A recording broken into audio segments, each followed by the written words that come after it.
This is the real reason women want flowers, and I don't think you're going to like it.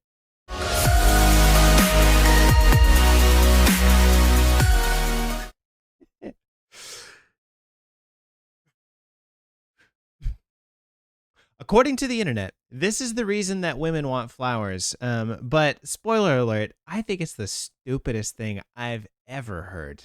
This was sent to me over on Discord by the follower Mayday. And of course, you've probably heard this person's name quite a bit because they are slamming the suggestions over there. If you want to get your suggestion in, of course, links to everything, join the Discord, chat with me throughout the week down in the bio below. And maybe I'll react to your video if you can beat Mayday's wonderful suggestions. We'll see. But this is what people are saying. They are saying that women want flowers for a very strange reason. And of course, what I think is even more funny about it is it's explained to us by a man. Hypocritical to me, seems so, but let's see what they got to say, and I'll tell you why I think it's just dumb. One of the reasons, by the way, that women particularly value flowers and jewellery bought to them by men is precisely because men don't like flowers and jewellery. So if you buy your wife or girlfriend a necklace or some flowers, you've patently, as a man, been involved in sacrifice because you spent a lot of money on something that doesn't interest you at all. Think of how horrible a relationship based on this premise must be. If this is just mind blowing to me. Hold on, we gotta focus up. Focus up with me here. Think about the consequences of this action. I cannot imagine that this gentleman has a very happy marriage. And if so, the person that they must be married to. Anyways, if the premise is that my partner likes things because it involves my sacrifice and because it hurts me, that's a toxic relationship. You should leave. You should get out of that. My wife does not enjoy me like hitting myself in the head with a rubber mallet because it brings me pain and displeasure. Oh, he loves me so much. Look at how much he's hurting himself. No. If you love your partner, you want to see them happy and succeed. And when they are happy, I get happy. That's called empathy.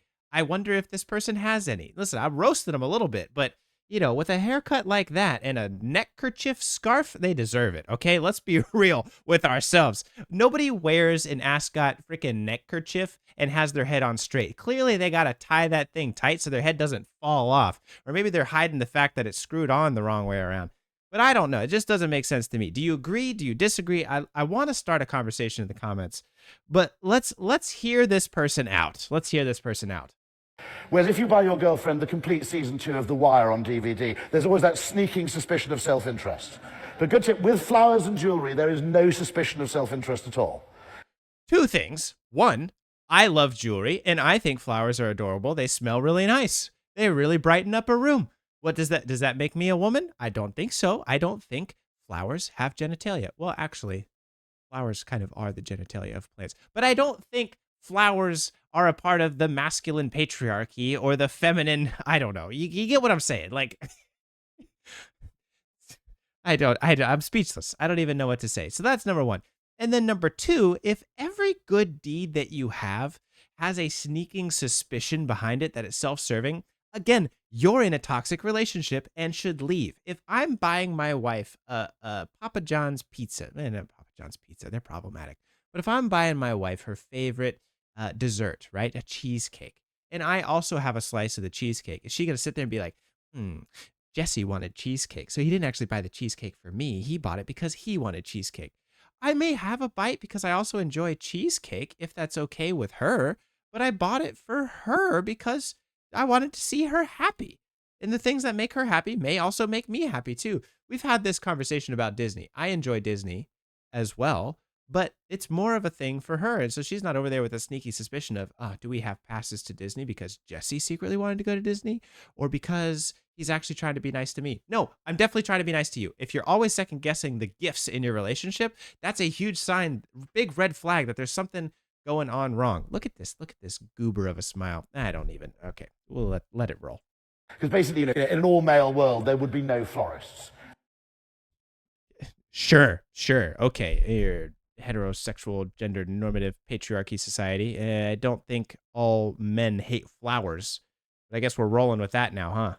Oh, except that. No, sorry, that's not quite right. They'd sell cacti, wouldn't they? They'd sell Venus flytraps and cactus. That'd be it. You wouldn't actually have any flowers. Um, but, um, but that, to some extent, a wedding, I've always said, is actually testing the Y chromosome to destruction because it's involving men in a whole series of activities that men hate. What are we talking about? So the purpose of a wedding is to engage men in a whole series of activities that they hate? No, a wedding is a beautiful symbol of a union between two lives that are now going to be joined together in collaboration, love, and mutual respect. It's not a torturous ceremony. Like, the whole premise is flawed. This is the dumbest thing I've heard. Coordination, dress fittings, making sure your shoes... I used to sell suits. I love wearing nice clothes. I spend a lot of time looking at my hair and the way that I dress and the things that I do. I love matching my shoes with my outfit. Match your clothes, buying floral arrangements. When you get married, by the way, you'll have a thing called a wedding list on which no masculine item is allowed to appear. I've got an issue with this one. Hold on. You try putting an Xbox on your wedding list. 2 seconds later, it's replaced by like pelmet or like table mats or coasters or something, okay? This has to be a comedy bit. Like, this can't be real. No, then again, I have met many individuals who do believe this is real. They believe that love is a torture for them. Like, the whole point of love is for them to be uncomfortable. It's the same stuff. It's the same stuff. I'm trying to censor my curse words for YouTube. But it's the same stuff that people will say when they refer to their partner as their ball and chain. If you feel like your partner is your ball and chain, you need to change the nature of your relationship. That needs to be something different. Noreen, I'm going to pause there because I realize I have a hotkey set up for this and I want to start using it. What is the hotkey for this? Quick transition. I'll just do. We'll just do this. Okay, never mind. And the whole thing, the whole wedding day, is, if you think about it, things that men hate, like making speeches, and women like actually... I kind of speak for a living, thank you very much. I love giving speeches. I love monologuing. I have a podcast, for God's sakes. And if I had a nickel for every man on a podcast who spits out just ridiculous garbage because they love to hear themselves talk, well, I wouldn't have to work very much because I have a lot of nickels. That's what I'm trying to say. And so the points that he's making don't even make sense. Men love to talk. Well, mansplaining wouldn't be a conversation in pop culture if that was the case, right? If anything, speeches are a guy's thing. Actually doing table planning. If you think about it, the whole world would be a completely different place. If you had an all-male wedding, the male wedding would basically be 4 days of drunken quad biking, followed by a very brief ceremony on a beach somewhere where all your friends and relatives bought you high-end consumer electronics.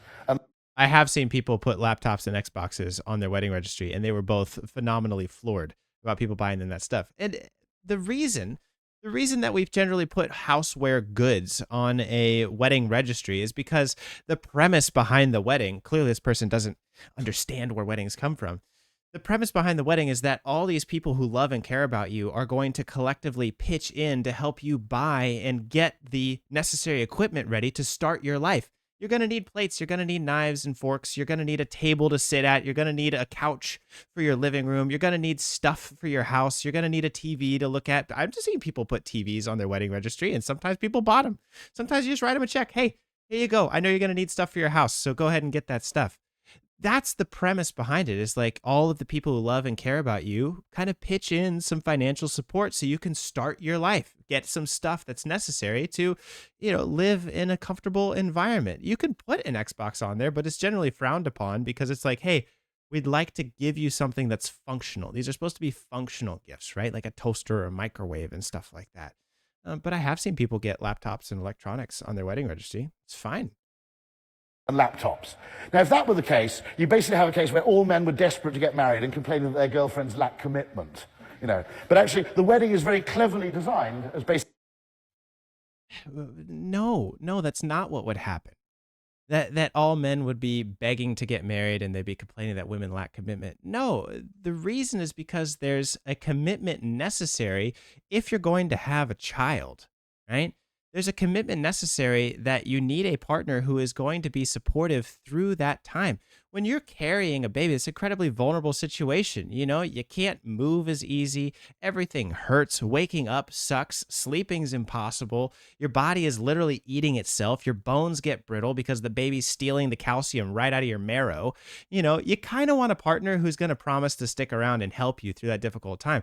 That's why, even if you are a single mom, pregnant, which is fine, you know, you need some support from other people. And there's women who do that. And so commitment is just about like a healthy pillar of relationships, not because, oh, well, I want commitment so I can get the right gifts at my wedding. Like, if you think about what this person's actually saying, it makes no damn sense. Ugh. Basically a display of commitment. If you're prepared to go through this, Y chromosome, testing to destruction program, you must actually have a long-term interest rather than merely interested in something short-term, which of course would be to the disadvantage of one party. Do you agree? Do you disagree? I think this is one of the dumbest videos I've ever seen on the internet, and I'd love to know your thoughts. Thank you for being here. Again, my name is Jesse Lyon, a licensed counselor who gives you the psychology behind pop culture. Don't forget to hit subscribe down below. It helps share mental health information with those who need it most. I'll see you in the next video. Bye.